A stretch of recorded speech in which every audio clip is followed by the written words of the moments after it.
Hello, good evening everyone. Welcome to teach by Dharmishtha. आज हम सीखने वाले हैं कोएफिशिएंट के बारे में। कोएफिशिएंट कैसे निकालते हैं उसके बारे में आज हम लोग जानेंगे। तो चलिए स्टार्ट करते हैं आज के लेक्चर को। फर्स्ट क्वेश्चन, x इन 13x। तो इसमें हम लोग को कोएफिशिएंट पूछा है x का। तो x है, x का कोएफिशिएंट क्या है यहाँ पूछ रहा है। तो यहाँ हम देख रहे हैं 13x दिया है, तो x के बारे में ही पूछ रहा है। तो x के बगल में क्या है, 13 है यहाँ। तो यहाँ हो जाएगा x का कोएफिशिएंट क्या हो जाएगा, तो यहाँ पर ही x का कोएफिशिएंट हो जाएगा the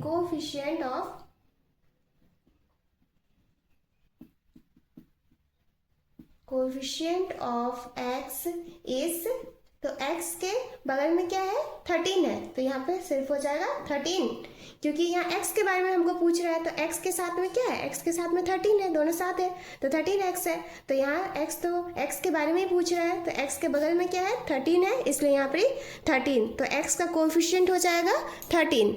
second question, a in 6ab। तो यहाँ पे हमको पूछ रहा है a का कोएफिशिएंट क्या है। तो यहाँ पर ही हम लोग लिखेंगे द कोएफिशिएंट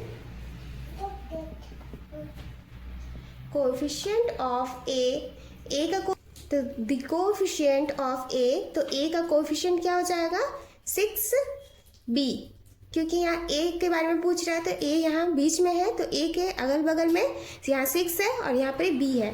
तो यहाँ a का कोएफिशिएंट क्या हो जाएगा, a का कोएफिशिएंट हो जाएगा 6b। थर्ड क्वेश्चन, z इन -7xz। तो इसमें पूछा गया है कि z का कोएफिशिएंट क्या है। तो द कोएफिशिएंट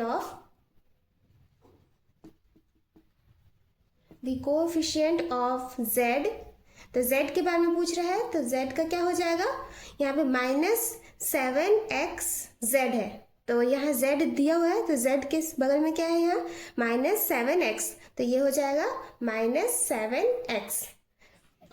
z का कोएफिशिएंट हो जाएगा -7x। फोर्थ क्वेश्चन, x² इन -x²। तो यहाँ पे हम देख रहे हैं, यहाँ हम लोग का कोएफिशिएंट पूछ रहा है x² का, और यहाँ हम लोग का x² दिया ही हुआ है। तो हम लोग यहाँ कैसे निकालेंगे, तो इसके लिए सबसे पहले लिख लेते हैं the coefficient of x² is, देखिए जब यहाँ पे कोई वैल्यू नहीं होता है तो इसका मतलब है कि यहाँ पर ही 1 है। तो यहाँ क्या हो जाएगा, x² का कोएफिशिएंट -1, क्योंकि यहाँ कोई वैल्यू नहीं है, इसका मतलब यहाँ 1 है, तो और आगे माइनस है तो -1, और x² के बारे में तो पूछ ही रहा है, तो इसलिए x² का कोएफिशिएंट हो जाएगा -1। इस तरह से हम लोग कोएफिशिएंट निकालते हैं। अभी हम लोग पढ़ने वाले हैं identify the like terms in the following. तो हम लोग लाइक टर्म्स के बारे में पढ़ेंगे, क्वेश्चन सॉल्व करेंगे। तो उससे पहले हम लोग जान लेते हैं लाइक और अनलाइक टर्म्स क्या होते हैं। अब हम जानते हैं लाइक और अनलाइक टर्म्स के बारे में। लाइक टर्म्स क्या है, लाइक टर्म्स में क्या होता है, सेम होता है, टर्म्स जो है सेम होगा, उसमें सिमिलर होगा। और अनलाइक टर्म्स में क्या होगा, अनलाइक टर्म्स में टर्म्स जो है सेम नहीं होगा, सिमिलर नहीं होगा उसमें। फॉर एग्जांपल जैसे 7x² y, 9xy², 6x² y। तो हम इसमें देख रहे हैं ये x का स्क्वायर है इसमें, और इसमें x में स्क्वायर नहीं है, y में स्क्वायर है, और यहाँ क्या है, x में स्क्वायर है। तो ये हम देख रहे हैं इन दोनों में x² है, यहाँ भी x² है और यहाँ भी x² है। तो ये दोनों सेम हो गया, तो ये दो क्या हो जाएगा, ये दो हो जाएगा लाइक टर्म्स, और ये हो जाएगा मेरा अनलाइक टर्म्स, क्योंकि ये सेम नहीं है, इन दोनों से ये नहीं मिल रहा है, तो ये दोनों तो सेम नहीं हो रहा है, तो ये हो जाएगा अनलाइक टर्म्स।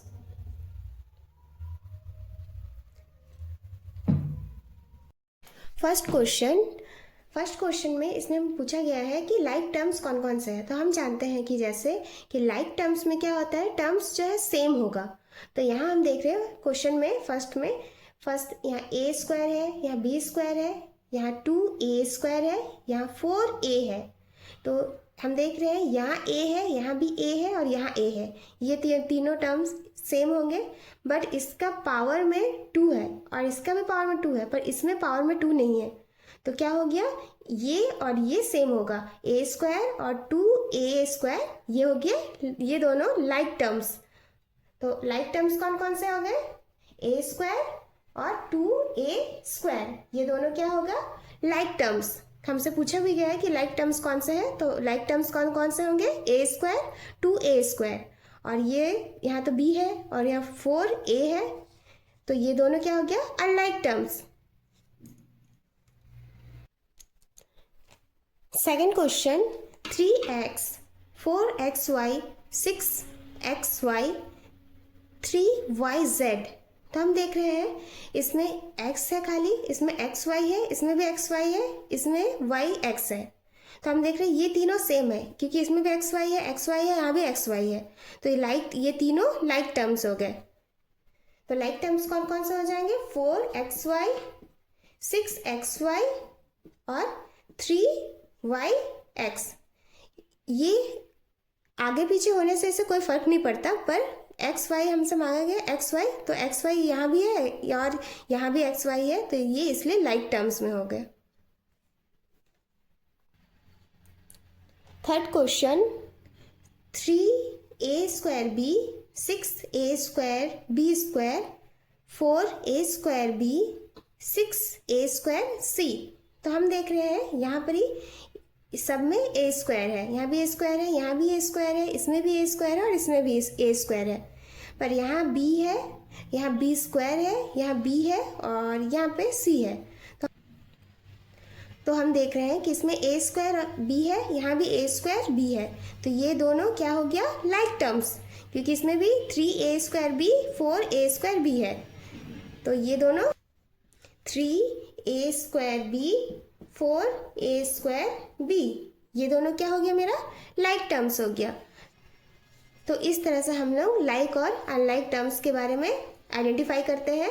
जो सेम होगा वो लाइक टर्म्स और जो सेम नहीं होगा वो अनलाइक टर्म्स। फॉर एग्जांपल जैसे 3a स्क्वायर b और 4a स्क्वायर b, ये दोनों लाइक टर्म्स है क्योंकि ये दोनों सेम है। और ये क्या है, 6a square b square 6a square c, ये दोनों अनलाइक टर्म्स है। इस तरह से हम लोग लाइक और अनलाइक को आइडेंटिफाई करते हैं। अगर आपको मेरी वीडियो अच्छी लगे तो please do like share and subscribe my channel. Thank you for watching. मिलते हैं कल।